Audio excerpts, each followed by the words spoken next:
C A foundation ചരിത്രത്തിൽ ഏറ്റവും കുറഞ്ഞ റിസൾട്ട് വന്നൊരു വർഷമാണ് ഈ പറഞ്ഞ കഴിഞ്ഞ റിസൾട്ട്. ജൂൺ 2024 റിസൾട്ടിൽ total percentage in the entire country was 14.96. December 2023 റിസൾട്ടിൽ അറൗണ്ട് 30% ആയിരുന്നു നമ്മുടെ ടോട്ടൽ വിൻ പെർസെൻറ്റേജ്. അപ്പോൾ ഈ ഒരു സമയത്ത് തന്നെ പ്ലസ് ടുവിനോടൊപ്പം സി എ ഫൗണ്ടേഷൻ പ്രിപ്പയർ ചെയ്ത് ഒരാൾ ഈ പറയുന്ന ഏറ്റവും കുറഞ്ഞ റിസൾട്ട് സമയത്ത് വിജയിക്കുക എന്ന് പറയുന്നത് ശരിക്കും ഒരു മിറാക്കുലസ് എന്ന് തന്നെ പറയേണ്ടി വരും. അങ്ങനെയുള്ള ഒരു സ്റ്റുഡൻ്റാണ് നമുക്കുള്ളത്. വേറെ ആരുമല്ല, നമ്മളുടെ +1 ആൻഡ് +2 കൊമേഴ്സ് എൻട്രൻസ് പ്രോഗ്രാമിലൂടെ ആദ്യത്തെ അറ്റംപ്റ്റിൽ പ്ലസ് ടുവിനോടൊപ്പം പഠിച്ച് സി എ ഫൗണ്ടേഷൻ ക്ലിയർ ചെയ്ത അർജുൻ നമ്മുടെ ഒപ്പം ഉണ്ട്. ഹായ് അർജുൻ. ഹായ്. അർജുൻ, എനിക്ക് ചോദിക്കാനുള്ളത്, +1 +2 ഇപ്പോൾ +2 പഠിക്കുന്ന സമയത്തായിരിക്കണം ഇപ്പോൾ നമ്മുടെ കൊമേഴ്സ് എൻട്രൻസ് പ്രോഗ്രാമിനെ കുറിച്ച് അറിഞ്ഞത്. അങ്ങനെ അറിഞ്ഞ സമയത്ത് അതിലോട്ട് എൻറോൾ ചെയ്യാനുള്ള തീരുമാനം ആരുടേതായിരുന്നു? എൻ്റെ ചൈൽഡ്ഹുഡ് ഡ്രീം തന്നെ സി എ ആയിരുന്നു. ഓക്കെ. അപ്പോൾ സി എക്ക് ഒരു ബെസ്റ്റ് ഒരു കോച്ചിങ് എവിടെ നിന്ന് കിട്ടുന്ന ഞാൻ കുറേ റിസർച്ചൊക്കെ ചെയ്തിട്ടാണ് ലാസ്റ്റ് ട്രിപ്പിൾ ഐയിലോട്ട് വന്നത്. ട്രിപ്പിൾ ഐയിൽ വന്നപ്പോൾ എനിക്ക് ഫസ്റ്റ് ഓറിയൻറ്റേഷൻ ബാച്ചും അപ്പം തന്നെ എനിക്ക് അതിൽ നിന്ന് തന്നെ ക്ലിയർ എങ്ങനെ പഠിക്കണം, ഏത് വോളിയത്തിൽ പഠിക്കണം, എങ്ങനെ പഠിക്കണം എന്ന് ഹെൽപ്പ് ചെയ്യാൻ അതിനൊരു ഫൗണ്ടേഷൻ ഉണ്ടാക്കിയത് ട്രിപ്പിൾ ഐ ആണ്. പിന്നെ ട്രിപ്പിൾ ഐയുടെ ക്ലാസ്സസ് ഒക്കെ അത് എനിക്ക് നല്ല ഹെൽപ്ഫുൾ ആയിരുന്നു. ഓക്കെ. ഈ സി എയിലോട്ട് എത്താമെന്നുള്ളത് വീട്ടിൽ ആരുടെ തീരുമാനം? വീട്ടിൽ ആരൊക്കെ ഉണ്ട്? വീട്ടില് പേരൻസ് സി എ ആണ്. പക്ഷെ അത് മാത്രമല്ല, എനിക്ക് എൻ്റെ ഒരു തീരുമാനത്തിലാണ് ശരിക്കും ഞാൻ സി എ ചൂസ് ചെയ്തത്. പലരും വിചാരിക്കുന്ന പേരൻസ് സി എ അത് കാരണം സി എ ഒരു പെർസ്യൂ ചെയ്യുന്നത്, പക്ഷെ അങ്ങനെയല്ല. എനിക്ക് ഇൻട്രസ്റ്റ് ഉള്ള ഫീൽഡ് തന്നെ സി എ ആയിരുന്നു. അത് ചെറുപ്പം തൊട്ട് തന്നെ ചാർട്ടേഡ് അക്കൗണ്ടന്റ് ആവണം എന്നൊരു താല്പര്യം ഉണ്ടായിരുന്നു? മെയിൻലി ഒരു 10th ഒക്കെ ആയപ്പോൾ തന്നെ ഉറപ്പിച്ചു. ഓക്കെ. 10th കഴിഞ്ഞപ്പോൾ +1 +2 കൊമേഴ്സ് ആയിരുന്നു? +1 +2 കൊമേഴ്സ്. 10th എത്ര പെർസെന്റ് മാർക്ക് ഉണ്ടെങ്കിൽ എത്ര A+ ഉണ്ടായിരുന്നു? 10th 96%. ഞാൻ ICSE പഠിച്ചത്. 10th 96 ഉണ്ടായിരുന്നു. 10th എവിടെയാണ് പഠിച്ചത്? വിഷമൂർ വിദ്യാപീഠ് മാവേലിക്കര. അവിടെ തന്നെയാണ് +1 +2? +1 +2 അവിടെ ആയിരുന്നു. +2നും 94%. പിന്നെ +2 ഞാൻ അവിടുത്തെ ഹെഡ് ബോയ് ആയിരുന്നു. ഓക്കെ. അപ്പോൾ 10th കഴിഞ്ഞ് 96 കിട്ടുന്നു. അപ്പോൾ സ്കൂളിൽ പൊതുവെ ഇപ്പോൾ നമ്മുടെ നാട്ടിൽ ഇപ്പോഴും ഒരു ധാരണയുണ്ട്, 10th ഏറ്റവും കൂടുതൽ മാർക്ക് കിട്ടിയ ആൾക്കാർ ഏറ്റവും കൂടുതൽ സയൻസിലോട്ട് പോകുന്നു, പിന്നെ കുറച്ച് മാർക്കാണെങ്കിൽ കൊമേഴ്സിലോട്ട് പോകുന്നു, പഠിക്കാത്ത കുട്ടികളാണെങ്കിൽ ഹ്യൂമാനിറ്റീസിൽ പോകുന്നു. അപ്പോൾ ഈ 10th 96% കിട്ടിയ സമയത്ത് കൊമേഴ്സ് എടുത്ത സമയത്ത് ടീച്ചേഴ്സ് ആരെങ്കിലും പറഞ്ഞിരുന്നു സയൻസ് എടുത്തുകൂടെ? അങ്ങനത്തെ ഒരു ഡിസ്കഷൻ എപ്പോഴെങ്കിലും കേട്ടിട്ടുണ്ടോ? പറഞ്ഞിരുന്നു, പക്ഷെ അത് ശരിക്കും അതൊരു മിസ്കൺസെപ്ഷൻ ആണ്. ഈ 10th ഇപ്പൊ പണ്ടൊക്കെ ആയിരുന്നെങ്കിൽ പറയായിരുന്നു +1 സീറ്റ് കിട്ടാത്തവര്, സയൻസിന് കിട്ടാത്തവര് കൊമേഴ്സ് എടുത്ത്, അങ്ങനെ ഒരു ഇതുണ്ട്. പക്ഷെ ഇപ്പൊ എനിക്കൊരു ഇത് തോന്നുന്നത് +1 കൊമേഴ്സിന്റെ ഇൻട്രസ്റ്റ് തന്നെ വരുന്നവരാണ് മെജോറിറ്റി. പിന്നെ അങ്ങനെ പറഞ്ഞവരുണ്ട്. എന്തുകൊണ്ടായിരിക്കും ഇങ്ങനത്തെ ഒരു മിസ്കൺസെപ്ഷൻ ഉണ്ടെന്ന് അർജുന് തോന്നുന്നത്? കാരണം അർജുൻ ചെറുപ്പം തൊട്ട് തന്നെ കൊമേഴ്സിലോട്ട് പോകണമെന്ന് കരുതുന്നുണ്ട്. എന്തുകൊണ്ടായിരിക്കും ഇപ്പോഴും ഏറ്റവും കൂടുതൽ ഓപ്പർച്യൂണിറ്റീസ് സയൻസിനാണ്? അതായത് ഇപ്പോൾ ഒന്ന് ആലോചിച്ചാൽ മതി, ഒരു ഡോക്ടർ ആണെങ്കിൽ ഏകദേശം ഒരു 5 വർഷം പഠിക്കണം, വീണ്ടും ഒരു സ്പെഷ്യലിസ്റ്റ് ആണെങ്കിൽ വീണ്ടും 3 വർഷം MD പഠിക്കണം. അപ്പോൾ ഒരു 10 years ഒക്കെ പഠിച്ചതിന് ശേഷം ഒരാൾ ഡോക്ടർ ആവുന്നത്. അതേ സമയത്ത് തന്നെ ഒരു ചാർട്ടേഡ് അക്കൗണ്ടന്റ് എന്ന് പറയുന്നത് +1 +2 തന്നെ പഠിച്ചു പോകുകയാണെന്നുണ്ടെങ്കിൽ ഒരു മിനിമം 10 to 4 to 5 years ആവാൻ പറ്റും. എന്തുകൊണ്ടായിരിക്കും ചേട്ടാ? അതൊരു ശരിക്കും ഒരു ഗൈഡൻസ് കിട്ടിയില്ലെങ്കിൽ വരുന്ന ഒരു പ്രോബ്ലമാണ്. അത് കറക്റ്റ് ഗൈഡൻസ് ഇല്ലാതിരുന്ന സമയത്ത് ആൾക്കാരൊരു ഇത് എനിക്ക് അങ്ങനെ തോന്നിയിട്ടുള്ളത്. എനിക്ക് അതിനെപ്പറ്റി ഡീറ്റെയിൽ ആയിട്ട് അറിയത്തില്ല, പക്ഷെ എന്നാലും അങ്ങനെ ഉണ്ടായിരുന്നു. ഓക്കെ. അപ്പോൾ കൊമേഴ്സിലെ കുട്ടികൾക്ക് ഈ പറയുന്ന സയൻസ് പോലെ തന്നെ എൻട്രൻസ് പ്രോഗ്രാമുകൾ ഉണ്ട്. അതായത് ഇപ്പോൾ സി എക്കാണ് സി എ ഫൗണ്ടേഷൻ, CMAക്കാണ് CMA CAT, CS-നാണ് CACET. ഈ ഒരു അവയർനെസ് കൊമേഴ്സ് മേഖലയിൽ പഠിക്കുന്ന കുട്ടികൾക്കോ ടീച്ചേഴ്സിനോ പാരൻസിനോ കുറവാണെന്ന് അർജുൻ തോന്നുന്നുണ്ടോ? അങ്ങനെ ഇപ്പൊ തോന്നുന്നില്ല, പക്ഷെ പണ്ട് അങ്ങനെ ആയിരുന്നു എന്നുള്ളൊരു ഇതുണ്ട്. ഇപ്പോൾ നമുക്ക് പ്രോപ്പറായിട്ട് ഉണ്ട്, അതിനുള്ള ഇൻഫർമേഷനൊക്കെ കൊടുക്കുന്നത് കൊണ്ട് ഇപ്പം അങ്ങനെ ഇല്ലെന്നാണ് എൻ്റെ ഒരു. ഓക്കെ. അർജുൻ്റെ ഒപ്പം തന്നെ +1 +2 പഠിച്ച എത്ര കുട്ടികളാണ് കൊമേഴ്സിൽ ക്ലാസ്സിൽ? എൻ്റെ ക്ലാസ്സിൽ ISC സിലബസ് ആയിരുന്നു. അപ്പോൾ ISC സിലബസ് എന്ന് കേൾക്കുമ്പോൾ കുറച്ച് ഇതായതുകൊണ്ട് ഞങ്ങളെ ക്ലാസ്സിൽ 5 സ്റ്റുഡൻസ് ഉണ്ടായിരുന്നുള്ളൂ. പക്ഷെ അതിൽ CA പെർസ്യൂ ചെയ്ത് ഞാൻ മാത്രമേ ഉള്ളൂ. ബാക്കി ഒരാൾ ചെന്നൈയിലുണ്ട്, ലോയോളയിൽ പഠിക്കുന്നു. അർജുൻ +1 +2നോടൊപ്പം ഈ പറയുന്ന കൊമേഴ്സ് എൻട്രൻസോട് പ്രിപ്പയർ ചെയ്യുന്ന സമയത്ത് ഏകദേശം ഇപ്പോൾ അർജുൻ തന്നെ ഒരു 6 to 10 months ലാഭിച്ചിട്ടുണ്ടാവും, നമുക്ക് സേവ് ചെയ്തിട്ടുണ്ടാവും. ഈ ഒരു ഇൻഫർമേഷനെ കുറിച്ച് അല്ലെങ്കിൽ ഈ ഒരു പ്രോഗ്രാമിനെ കുറിച്ച് അർജുൻ്റെ ഒരു ഒപ്പീനിയൻ എന്താ? അതായത് +1 +2നോടൊപ്പം CA ഒക്കെ പെർസ്യൂ ചെയ്യണം നല്ലത്, അതോ +1 +2 മൊത്തമായിട്ട് ഫോക്കസ് ചെയ്ത് പഠിച്ച ശേഷം അതിനുശേഷം ജൂണിലോട്ട് പ്രിപ്പയർ ചെയ്യുന്നതായിരിക്കും? അത് ആക്ച്വലി ഡിപ്പെൻസ്. എന്താണെന്ന് വെച്ചാൽ നമ്മുടെ ഈ ഫൗണ്ടേഷൻ എന്നുള്ള കോഴ്സ് ഇപ്പോൾ ടഫാക്കിക്കൊണ്ട് വരിക. അപ്പോൾ ശരിക്കും നമ്മൾ എളുപ്പമാണ് +1 +2ൻ്റെ കൂടെ പെർസ്യൂ ചെയ്യാൻ. പക്ഷെ നമുക്ക് ആ ഒരു ഡിറ്റർമിനേഷൻ ഉണ്ടെങ്കിലേ പറ്റൂ. എന്നുവെച്ചാൽ പ്രാക്ടീസ് ആണ് ശരിക്കും ഒരു CA ഫൗണ്ടേഷൻ എക്സാമിന് വേണ്ടത്. പ്രാക്ടീസ് ചെയ്യാൻ എത്ര റെഡിയാണോ അത്രയും ഈസി ആയിട്ട് നമുക്ക് മാർക്സ് സ്കോർ ചെയ്യാൻ പറ്റുന്ന ഒരു എക്സാമാണ് CA ഫൗണ്ടേഷൻ. അപ്പോൾ ആ രീതിയിൽ പ്രിപ്പയർ ചെയ്യണം, ട്രൈ ചെയ്യണം, പിന്നെ പ്രാർത്ഥിക്കണം. യെസ്. ട്രിപ്പിൾ ഐയുടെ +1+2 പ്രോഗ്രാമിനെ കുറിച്ചിട്ടുള്ള അർജുൻ്റെ ഒപ്പീനിയൻ. ഇപ്പോൾ നമുക്ക് ഏകദേശം 3 സ്റ്റുഡൻസ് ആണ് ഇത്തവണ ക്ലിയർ ചെയ്തത്. അതായത് +2ൻ്റെ എക്സാമിന് ശേഷം പ്രിപ്പറേഷൻ തുടങ്ങിയ കുട്ടികളടക്കമുണ്ട് അതിൽ.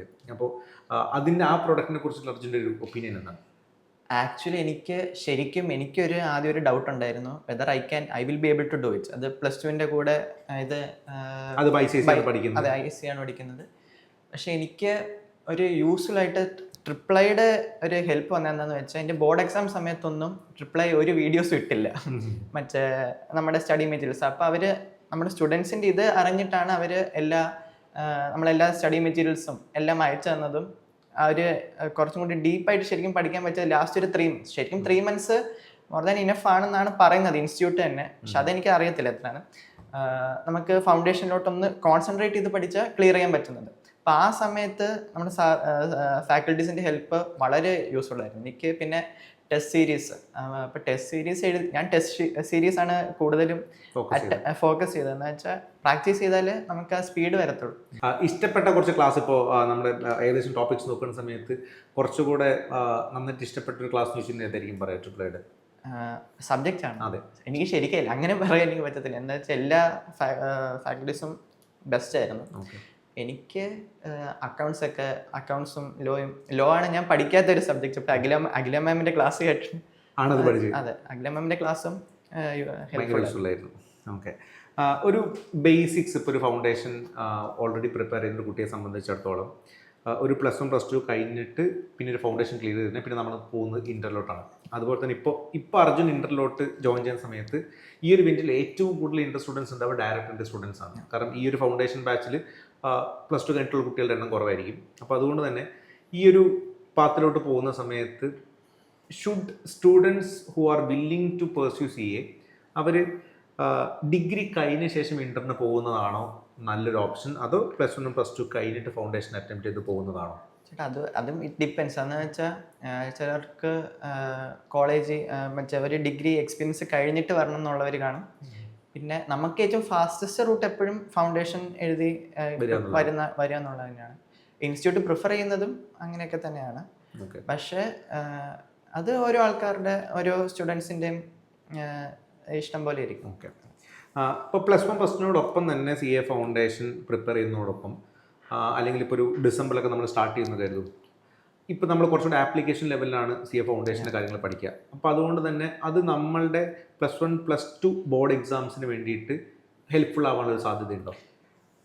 അത് തീർച്ചയായിട്ടും കാണാം. എന്താണെന്ന് വെച്ചാൽ ശരിക്കും ഫൗണ്ടേഷൻ ഫോക്കസ് ചെയ്യുന്നത് നമ്മുടെ ബേസിക്സ് ആണ്. അപ്പോൾ +1 +2 നമ്മൾ പഠിച്ച ഒരു ടോപ്പിക്സിൻ്റെ നമുക്കൊരു നന്നായിട്ടൊരു ഹോൾഡ് ഉണ്ടെങ്കിൽ മാത്രമേ ഫൗണ്ടേഷൻ നമുക്ക് കുറച്ചും കൂടി എളുപ്പമാകത്തുള്ളൂ. എന്താണെന്ന് വെച്ചാൽ +1 +2ൻ്റെ ബേസിക്സ് അറിയാവുന്നൊരു കുട്ടിക്ക് നന്നായിട്ട് പ്രിപ്പയർ ചെയ്യാൻ പറ്റും. പിന്നെ അതുപോലെ തന്നെ ചേട്ടൻ പറഞ്ഞ പോലെ തന്നെ ഇത് പഠിച്ചുകൊണ്ട് നമ്മുടെ +2 ബോർഡ് എക്സാംസിനും നല്ല യൂസ്ഫുൾ ആണ്.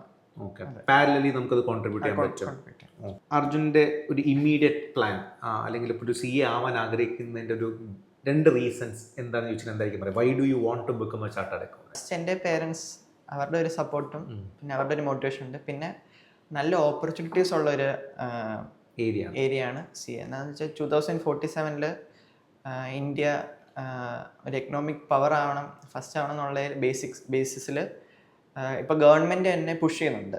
അപ്പോൾ മാക്സിമം നമ്പർ ഓഫ് CAസിൻ്റെ ഒരു ആവശ്യമുണ്ട് ഇന്ത്യയിൽ. അപ്പോൾ അതൊരു നല്ല ഓപ്പർച്യൂണിറ്റീസ് ഉള്ള ഒരു സ്കോപ്പാണ്. ഓക്കെ, ഇനി ഗോയിങ് ഫോർവേഡ് ഒരു ഇന്റർന് ജോയിൻ ചെയ്തപ്പോൾ ഇന്റർനെറ്റ് ട്രിപ്പിൾ തന്നെയാണ്. ഓക്കെ, ഇന്റർനെറ്റ് ട്രിപ്പിൾ ചൂസ് ചെയ്യുന്നത് ഇപ്പോൾ ഫൗണ്ടേഷൻ കഴിഞ്ഞു, ആ ഒരു എക്സ്പീരിയൻസ് ബേസിലാണ് ട്രിപ്പിൾ ചൂസ് ചെയ്തത്, അതോ അന്വേഷിച്ചിട്ടുണ്ടോ നിങ്ങൾ? ആ ഒരു എക്സ്പീരിയൻസിൻ്റെ ബേസിസിലാണ്. പിന്നെ എൻ്റെ സീനിയേഴ്സ് ഇവിടെ ഉണ്ടായിരുന്നു. അപ്പോൾ എൻ്റെ സ്കൂളിൽ പഠിച്ച സീനിയേഴ്സ് ഇവിടെ നിന്ന് ക്വാളിഫൈ ആയിരുന്നു. അപ്പോൾ ബോത്ത് ഗ്രൂപ്പ്സ് ക്വാളിഫൈ ആയി. അവരുടെ ഒരു പേര് പറയാമോ? പറഞ്ഞു. ജസ്റ്റിന ചേച്ചിയൊക്കെ ഉണ്ടായിരുന്നു. അപ്പോൾ ഞങ്ങളുടെ സീനിയർ ആയിരുന്നു. അപ്പോൾ അവരും പറഞ്ഞിട്ടൊക്കെയാണ് ജോയിൻ ചെയ്തത്. പിന്നെ ഞാനും റിസർച്ച് ചെയ്തായിരുന്നു. ഓക്കെ, ഒരു CA ചെയ്യുന്ന വേണ്ടിയിട്ട് പെർസ്യൂ ചെയ്യുന്ന സമയത്ത് നമുക്ക് രണ്ട് രീതിയിൽ പ്രിപ്പയർ ചെയ്യാം. ഒന്നുകിൽ നമുക്ക് പേഴ്സണലായിട്ട് പ്രിപ്പയർ ചെയ്യാം, ഓക്കെ, സെൽഫ് പ്രിപ്പറേഷൻ, അല്ലെങ്കിൽ നമുക്കൊരു ഇൻസ്റ്റിറ്റ്യൂട്ട് പ്രിപ്പയർ ചെയ്യാം. ഒരു ഇൻസ്റ്റിറ്റ്യൂട്ട് പ്രിപ്പയർ ചെയ്യാൻ അർജുൻ തീരുമാനിക്കാനുള്ള കാരണം എന്താ? കാരണം പേരൻസ് ചാർട്ടേഡ് അക്കൗണ്ടൻസ് ആണ്, ചെറുപ്പം തൊട്ട് അങ്ങനത്തെ ആഗ്രഹമുണ്ട്, എന്നാലും ഒരു ഗൈഡൻസ് എടുക്കാം, ഒരു കോച്ചിങ്ങിലോട്ട് പോകാൻ ചിന്തിക്കാനുള്ള ഒരു റീസൺ എന്താ? ശരിക്കും ചേട്ടാ, CAക്ക് നമ്മൾ പേഴ്സണലായിട്ട് പ്രിപ്പയർ ചെയ്യുന്നതിൻ്റെ അത്രയും ഇമ്പോർട്ടൻ്റ് ആണ്. അല്ല, ഇൻസ്റ്റിറ്റ്യൂട്ടുമായിട്ട് പ്രിപ്പയർ ചെയ്യുന്നതിൻ്റെ ഇമ്പോർട്ടൻസ് ഉണ്ട് നമ്മുടെ പേഴ്സണലായിട്ട് പ്രിപ്പയർ ചെയ്യുന്നതിന്. അപ്പോൾ അങ്ങനെ ഒരു ഹെൽപ്പ് ഉണ്ടെങ്കിൽ മാത്രമേ കുറച്ചും കൂടി സിമ്പിൾ ആകത്തുള്ളൂ. നമുക്ക് കുറച്ചും കൂടി ഡീപ്പായിട്ട് പഠിക്കാനും നമുക്കൊരു ഹെൽപ്പിൻ്റെ ആവശ്യമുള്ളത് നല്ലതാണ്. ഓക്കെ, അപ്പോൾ ഇനി അങ്ങോട്ട് പോകുന്ന സമയത്ത് ഇപ്പോൾ ഇന്റർ ഉണ്ട്. അപ്പോൾ ഇന്റർ കഴിഞ്ഞിട്ടുള്ളൊരു ആർട്ടിക്കിൾഷിപ്പിനെ കുറിച്ച് ഇപ്പോൾ തന്നെ ആലോചിച്ചിട്ടുണ്ടോ? എവിടെ ചെയ്യണം, അത് ഇവിടെ ചെയ്യണോ, അതോ ഒരു ബിഗ് ഫോറിൽ ചെയ്യണം, അങ്ങനെയൊക്കെ ചിന്തിച്ചിട്ടുണ്ടോ? നേരത്തെ ആയിരുന്നെങ്കിൽ ഇപ്പോൾ ഫൗണ്ടേഷൻ കഴിഞ്ഞിട്ട് ഇന്ററിനെ ജോയിൻ ചെയ്യുന്ന സമയത്ത് തന്നെ ആർട്ടിക്കിൾഷിപ്പ് ചെയ്യായിരുന്നു. ഇപ്പോൾ പക്ഷേ ഇന്റർ കഴിഞ്ഞിട്ടേ ഉള്ളൂ, ബോത്ത് ഗ്രൂപ്പ് കംപ്ലീറ്റ് കഴിഞ്ഞിട്ടേ ഉള്ളൂ. അതിനെപ്പറ്റി അങ്ങനെ ആലോചിച്ച് തുടങ്ങിയിട്ടില്ല. ഇന്റർ കഴിഞ്ഞിട്ട് ചിന്തിക്കാൻ തൊട്ടാണ് ബിഗ് ഫോറിൽ എവിടെയെങ്കിലും പോകണം എന്നുള്ള ആഗ്രഹമുണ്ട്. ഓക്കെ, ഇന്റർ ഇപ്പോൾ CA കഴിഞ്ഞു, ഒരു CFO അല്ലെങ്കിൽ CA ക്ലിയർ ചെയ്തു, അർജുൻ CA ക്ലിയർ ചെയ്ത ശേഷം നമുക്ക് പല റൂട്ടിൽ ജോലി ചെയ്യാമല്ലോ. ഒന്നുകിൽ നമുക്ക് സെൽഫായിട്ട് നമുക്ക് പ്രാക്ടീസ് ചെയ്യാം, അല്ലെങ്കിൽ ഒരു കോർപ്പറേറ്റ് വർക്ക് ചെയ്യാം, അല്ലെങ്കിൽ ടീച്ച് ചെയ്യാം. അപ്പോൾ ഏതാണ് അർജുൻ ഉദ്ദേശിക്കുന്ന ഒരു വർക്ക് മേഖല? ഫസ്റ്റ് എനിക്ക് ഒരു എംപ്ലോയ്മെൻറ്റ് പോകണമെന്നാണ്, പിന്നെ അത് കഴിഞ്ഞിട്ട് പ്രാക്ടീസ് ചെയ്യാനും സ്വന്തമായിട്ടൊരു CFM തുടങ്ങുന്നൊക്കെ ആഗ്രഹമുണ്ട്. ഓക്കെ, അർജുൻ ലൈഫിൽ ഒരു വലിയൊരു ഡ്രീം ചോദിച്ചാൽ എന്തായിരിക്കും പറയാം? What would you want to become, അല്ലെങ്കിൽ വാട്ട് ഇസ് യുവർ ആംബിഷൻ ചോദിച്ചാൽ പെട്ടെന്ന് പറയാൻ പറ്റാം. CA തന്നെ എടുക്കാനാണ്, CA തന്നെ ക്ലിയർ ചെയ്യണം. അത് പിന്നെ എനിക്ക് വേറൊരു ഡ്രീം ഉള്ളത് IESന് പ്രിപ്പയർ ചെയ്യണം, ഇന്ത്യൻ എക്കണോമിക് സർവീസ്. അപ്പോൾ അവിടെ നല്ലൊരു സ്കോപ്പ് ഉണ്ടെന്ന് വിചാരിക്കുന്നുണ്ട്. ഓക്കെ, ഈ +1 തന്നെ ഇപ്പോൾ CAക്ക് പ്രിപ്പയർ ചെയ്യുന്ന കുട്ടികളുടെ അല്ലെങ്കിൽ അത് അറിയുന്ന ആൾക്കാരുടെ എണ്ണം ഭയങ്കര കുറവ്. എല്ലാവരും വിചാരിക്കുന്നത് +2 എക്സാമിന് ശേഷം എഴുതേണ്ട എന്തോ ഒരു സംഭവമാണ് ഇത് എന്നുള്ളത്. ഓക്കെ, അർജുൻ ഇതിനെക്കുറിച്ച് എപ്പോഴേക്കും അറിഞ്ഞിട്ടുണ്ടാവുക? ഞാൻ 10th കഴിഞ്ഞപ്പോൾ തന്നെ അറിഞ്ഞായിരുന്നു ശരിക്കും. അപ്പോൾ ശരിക്കും എൻ്റെ +1 ഞാൻ പ്രിപ്പറേഷൻ അത്രയ്ക്ക് തുടങ്ങിയില്ല ഫൗണ്ടേഷൻ. ശരിക്കും ഞാൻ +2 വന്നിട്ടാണ് തുടങ്ങി. ശരിക്കും ഞാൻ 1 ഇയർ ഇപ്പോൾ +1 ബാച്ച് ഉണ്ടെന്ന് തോന്നുന്നു. അതെ, ഇപ്പോൾ നമുക്ക് നമ്മുടെ AAA തന്നെ കോമേഴ്സ് എൻട്രൻസും +1 ബാച്ച് ഉണ്ട്. അപ്പോൾ +1 തന്നെ സ്റ്റാർട്ട് ചെയ്യുന്നതാണ് എപ്പോഴും നല്ലത്. എന്താണെന്ന് വെച്ചാൽ നമ്മുടെ സിലബസും ഉണ്ട്, പഠിക്കാനുണ്ട്. അപ്പോൾ +1 നേരത്തെ അത് ഇൻസ്റ്റിറ്റ്യൂട്ട് മാറ്റിയായിരുന്നു. നേരത്തെ ഡിസംബറിൽ എഴുതാൻ പറ്റുമായിരുന്നുള്ളൂ +2 കഴിഞ്ഞിട്ട്. അപ്പോൾ ഒരു 6 months സ്റ്റഡി പീരീഡ് കഴിഞ്ഞിട്ട് ചെയ്യാൻ പറ്റുമായിരുന്നു, അങ്ങനെയായിരുന്നു. പക്ഷെ ഇപ്പോൾ നമുക്ക് എത്രയും പെട്ടെന്ന് ക്ലിയർ ചെയ്യാൻ പറ്റുന്നു അത്രയും ഇത് നല്ലതാണ്. അങ്ങനെയുള്ള ഒരു കോഴ്സാണ് CA. അപ്പോൾ +1 എന്നതിനെ പ്രിപ്പയർ ചെയ്യുന്നതാണ് എപ്പോഴും ബെസ്റ്റ്. ഓക്കെ, ഒരു CA പെർസ്യൂ ചെയ്യാൻ ആഗ്രഹിക്കുന്ന ഒരു +1 and +2 സ്റ്റുഡൻ്റ് അടുത്ത് അർജുൻ കൊടുക്കുന്ന ഒരു സജഷൻ എന്തായിരിക്കും? അല്ലെങ്കിൽ what should they do right എന്ന് ചോദിച്ചാൽ എന്തായിരിക്കും പറയാം? ശരിക്കും CA എന്നുള്ള ഒരു കോഴ്സിന് വേണ്ടത് എൻ്റെ ഒരു ഇതിൽ ഹാർഡ് വർക്കാണ്, പിന്നെ പേഷ്യൻസ്. അപ്പം നമ്മൾ ഇപ്പോൾ +1 +2 പഠിക്കുന്ന ഒരു സ്റ്റുഡൻ്റ് ആണെങ്കിൽ നിങ്ങളിപ്പോൾ നമ്മളൊരു ക്ലാസ്സസ് ഉണ്ട്, അത് ഡെയിലി കവർ ചെയ്യാൻ ട്രൈ ചെയ്യണം. പിന്നെ എത്ര പ്രാവശ്യം ഓരോ മോക്ക് ടെസ്റ്റ് പേപ്പേഴ്സും സീരീസ് ഒക്കെ എഴുതാൻ പറ്റുന്നോ, ട്രൈ ചെയ്യാൻ പറ്റുന്നോ അത്രയും ചെയ്യണം. പിന്നെ പ്രാക്ടീസ് ചെയ്യണം. പ്രാക്ടീസാണ് ഏറ്റവും ഇമ്പോർട്ടൻറ്റ്. പ്രാക്ടീസ് ചെയ്യുന്നോളം നമുക്ക് നമ്മുടെ ഒരു ഹോൾഡ് ഉണ്ടാകും നമുക്ക് ആ സബ്ജക്റ്റിൽ. അപ്പം അങ്ങനെ പ്രാക്ടീസ് ചെയ്ത് പഠിക്കണം. അർജുൻ, ഈ +1 and +2 പഠിക്കുന്ന ആയിക്കോട്ടെ, ഡിഗ്രി വൈസായിട്ട് പോകുന്ന ആൾക്കാരായിക്കോട്ടെ, എല്ലാവരും ജനറലി ഇപ്പോൾ നമ്മൾ പറയുന്നത് CA എന്ന് പറയുന്നത് ഭയങ്കര ടഫായിട്ടൊരു കോഴ്സാണ്. It's a tough nut to crack. CAക്ക് പോയി കഴിഞ്ഞാൽ കുറേ വർഷങ്ങൾ നിങ്ങളുടെ പോകും, അല്ലെങ്കിൽ ഒരുപാട് പ്രിപ്പയർ ചെയ്ത അവസരം കിട്ടാതെ കഴിഞ്ഞാൽ നിങ്ങൾക്ക് അത്രയും പ്രിപ്പയർ ചെയ്ത വർഷങ്ങൾ നഷ്ടമായില്ലെന്ന് പറയാറുണ്ട്. CA എന്ന് പറയുന്ന കോഴ്സിനെ കുറിച്ചുള്ള അർജുൻ്റെ ഒരു വിലയിരുത്തൽ എന്താണ്? ശരിക്കും CA ഒരു ടഫ് കോഴ്സാണ്. ഇനി വൺ ഓഫ് ദ ടഫസ്റ്റ് കോഴ്സാണ്. അപ്പോൾ ശരിക്കും ഒരു പേഷ്യൻസും പെർസിവിയറൻസും ഉണ്ടെങ്കിൽ മാത്രം നമുക്ക് ഇത് കോഴ്സ് പെർസ്യൂ ചെയ്യാൻ പറ്റത്തുള്ളൂ. ശരിക്കും CA നന്നായിട്ട് പഠിച്ചാൽ നമുക്ക് എളുപ്പമാണ്. അപ്പം നമ്മൾ എത്ര എഫേർട്ട് ഇടുന്നു, എത്ര കോൺസെൻട്രേറ്റ് ചെയ്യുന്നു നമ്മുടെ സ്റ്റഡീസിലും, ഇത് എന്താ വെച്ചാൽ CA ഒന്ന് നമ്മൾ ക്വാളിഫൈ ചെയ്ത് കഴിഞ്ഞാൽ അവർ ലൈഫിൽ ചേഞ്ച്. അപ്പോൾ നമുക്ക് ആ ഒരു മോട്ടിവേഷനും ഡ്രീമും ഉണ്ടെങ്കിൽ മാത്രം നമുക്ക് ക്ലിയർ ചെയ്യാൻ പറ്റും. ഇനി അതിനോട് ചേർത്തിട്ട് ഞാൻ 2 ദിവസം ചോദിക്കാം. ഒന്ന്, നന്നായിട്ട് പഠിക്കുന്ന കുട്ടികൾക്ക് മാത്രമേ CA ഫൗണ്ടേഷൻ ക്രാക്ക് ചെയ്യാൻ പറ്റുന്നുണ്ടോ? അല്ലല്ല, നമുക്ക് അങ്ങനെ പറയാനേ പറ്റില്ല. നമുക്ക് ശരിക്കും ആർക്ക് വേണമെങ്കിലും നമുക്ക് ഈ എക്സാം ക്രാക്ക് ചെയ്യാം. നമ്മുടെ ഒരു എഫേർട്ട് ഉണ്ടെങ്കിൽ മാത്രമേ നമുക്കൊരു എഫേർട്ട് നമ്മൾ ഇടുവാണെങ്കിൽ ഷുവർലി നമുക്ക് പാസ്സാകാൻ പറ്റും. അല്ലാതെ പഠിപ്പിച്ചുകൾക്ക് അല്ല, മാത്രം. അങ്ങനെ ഒരിക്കലും നമുക്ക് പറയാൻ പറ്റില്ല, ആരും പറയാൻ പറ്റില്ല. Okay, last question. ഇപ്പോൾ opportunities in the field of commerce എന്ന് ചോദിച്ചു കഴിഞ്ഞാൽ, ഇപ്പോൾ ഇമാജിൻ ഇപ്പോൾ അർജുൻ്റെ ഈ പറയുന്നൊരു വീഡിയോ കാണുന്നൊരു കുട്ടിയുണ്ട്. മേ ബി സയൻസ് പഠിച്ചിട്ടായിരിക്കും, ഹ്യൂമാനിറ്റീസ് പഠിച്ചിട്ടായിരിക്കും, കൊമേഴ്സ് പഠിച്ചിട്ടായിരിക്കും, 10th കഴിഞ്ഞു. Why should they choose commerce, അല്ലെങ്കിൽ +2 കഴിഞ്ഞ ശേഷം why should they choose CA എന്ന് ചോദിച്ചു കഴിഞ്ഞാൽ അർജുൻ്റെ ഒപ്പീനിയൻ എന്തായിരിക്കും? ഞാൻ നേരത്തെ ചേട്ടൻ ഒരു ക്വസ്റ്റ്യനായിട്ട് റിലേറ്റ് ചെയ്ത് വേണമെങ്കിൽ ആൻസർ പറയാം. സയൻസ് കിട്ടാത്തവർക്ക് എടുക്കുന്ന ഒരു കോഴ്സല്ല കൊമേഴ്സ്. അപ്പം നമുക്കൊരു ഇൻട്രസ്റ്റ്, ഫസ്റ്റ് തിങ് നമുക്കൊരു ഇൻട്രസ്റ്റ് വേണം ഈ കൊമേഴ്സ് എന്നൊരു ഫീൽഡിനോട്ട്. നമ്മൾ റിസർച്ച് ചെയ്തെടുക്കുന്നതായിരിക്കും. നമുക്ക് ആദ്യം ഒരു ഐഡിയ വേണം, എന്താ നമുക്ക് ഇതിൽ നിന്ന് കിട്ടാനുള്ളത്. Lots and lots of opportunities ഉണ്ട് നമുക്ക് ഇന്ത്യയിൽ തന്നെ. ഇപ്പോൾ പലരും ഫോറിനിലൊക്കെ പോകുന്നുണ്ട് ഓരോ ജോബ്സും സ്റ്റഡീസിനൊക്കെ. ശരിക്കും നമുക്ക് ഇന്ത്യയിൽ തന്നെ നിന്ന് ചെയ്യാൻ പറ്റുന്ന പല കോഴ്സുകളും കൊമേഴ്സിലുണ്ട്. പിന്നെ opportunities, lots and lots of opportunities ഉണ്ട്. നമുക്കത് ശരിക്കും അത് ഇനിയും എക്സ്പ്ലോർ ചെയ്യാനുള്ള ഫീൽഡ്സ് ഉണ്ട്. ആർട്ടിഫിഷ്യൽ ഇൻ്റലിജൻസുമായിട്ട് നമുക്ക് പലരും വിചാരിക്കുന്നു കൊമേഴ്സ് ആർട്ടിഫിഷ്യൽ ഇൻ്റലിജൻസുമായിട്ട് അത്രയ്ക്ക് നിന്ന് പോകും, അങ്ങനെ ചിന്തിക്കുന്നതൊക്കെ. ശരിക്കും അതിനെയും കൂടി കോർപ്പറേറ്റ് ചെയ്ത് വരുന്ന കുറേ ഫീൽഡ്സ് ഇനിയും നമുക്കുണ്ട്. അപ്പം നമുക്ക് ഫസ്റ്റ് നമുക്കൊരു ഐഡിയ വേണം, നമുക്ക് എന്താ ചെയ്യാൻ പറ്റുന്നത്. അപ്പം അതുണ്ടെങ്കിൽ നമുക്ക് കൊമേഴ്സ് എടുത്താൽ പറ്റും. അർജുനെ, നമുക്കൊരു ഇപ്പോൾ AAA തന്നെ ഡെവലപ്പ് ചെയ്തിട്ടൊരു എക്സാം ഉണ്ട്. It's called CCAT, commerce career aptitude test എന്നാണ് അതിൻ്റെ പേര്. അതായത് +1 +2 പഠിക്കുന്ന കുട്ടികൾക്ക് കൊമേഴ്സിൽ തന്നെ ഏത് കോഴ്സ് ചൂസ് ചെയ്യണം എന്നുള്ളത്. ഇപ്പോൾ ഫോർ എക്സാമ്പിൾ CA വേണോ, CMA വേണോ, CS വേണോ, ECCA വേണോ, അങ്ങനത്തെ ഒരുപാട് കൺഫ്യൂഷൻ അവർക്ക് ഉണ്ടാവാറുണ്ട്.